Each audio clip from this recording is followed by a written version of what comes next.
നമസ്കാരം. സംഖ്യാപുസ്തകം 13-ാം അധ്യായം. യഹോവ പിന്നെയും മോശയോട് അരുളി ചെയ്തത്: ഇസ്രായേൽ മക്കൾക്ക് ഞാൻ കൊടുക്കുവാനിരിക്കുന്ന കനാൻ ദേശം ഉറ്റുനോക്കേണ്ടതിന് ആളുകളെ അയക്കുക.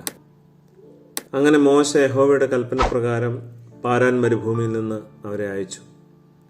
അവർ 40 ദിവസം കൊണ്ട് ദേശം ഉറ്റുനോക്കിക്കഴിഞ്ഞ് മടങ്ങി വന്നു.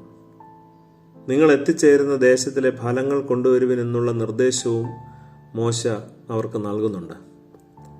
40 ദിവസം കൊണ്ടാണ് അവർ പോയി മടങ്ങി വരുന്നത്. വന്നവരുടെ പ്രതികരണങ്ങളാകട്ടെ തികച്ചും വ്യത്യസ്തങ്ങളാണ്.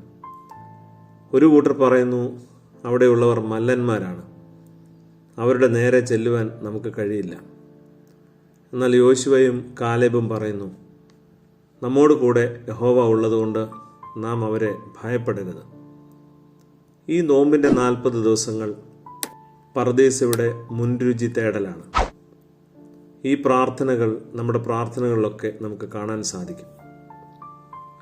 വാഗ്ദത്ത നാടിൻ്റെ ഉറ്റുനോട്ടമാണത്രേ.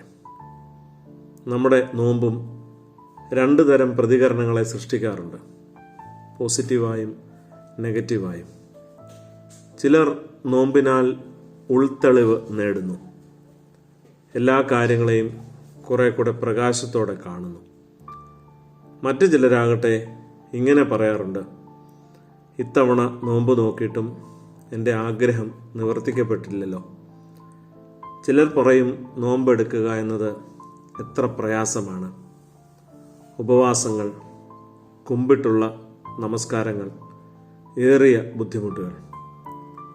അല്ലെങ്കിൽ തന്നെ സൂര്യൻ ഉദിക്കുന്നത് പോലും നിഴലുണ്ടാകുവാനാണ് എന്ന് പറയുന്നവരുണ്ട്. കുറ്റം പറയാതിരുന്നാൽ വിധിക്കരുത് എന്ന കൽപ്പനയെങ്കിലും അനുസരിക്കാമായിരുന്നു, അല്ലേ? ശ്രീരാമകൃഷ്ണ പരമഹംസരുടെ സഹധർമ്മിണി ശാരദാദേവിയുടെ ഒരു പ്രാർത്ഥനയുണ്ട്: ദൈവമേ, ആരുടെയും കുറ്റം കാണാൻ കഴിയാതിരുന്നെങ്കിൽ ഈ ദിവസം. ശരിക്കും എല്ലാം നന്നായി നടക്കുമെന്ന് പറയുന്ന ഉയർന്ന വ്യക്തിത്വത്തിൻ്റെ ലക്ഷണമാണ് എന്ന വാക്ക് നമ്മൾ വിസ്മരിക്കരുത്. മോശയുടെ പുസ്തകത്തിലേക്ക് നോക്കുക. പിറുപിറുക്കുന്നവരാരും വാഗ്ദത്ത ഭൂമി കാണുന്നില്ല.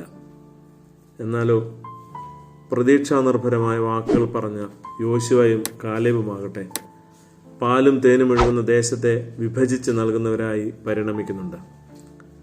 സുഹൃത്തെ, ഇന്ന് മുതൽ നമുക്ക് ശുഭകാര്യങ്ങൾ പറഞ്ഞാലോ? നമ്മുടെ മുൻവിധികൾക്ക് ഒരു അവധി കൊടുത്താലോ? നമസ്കാരം.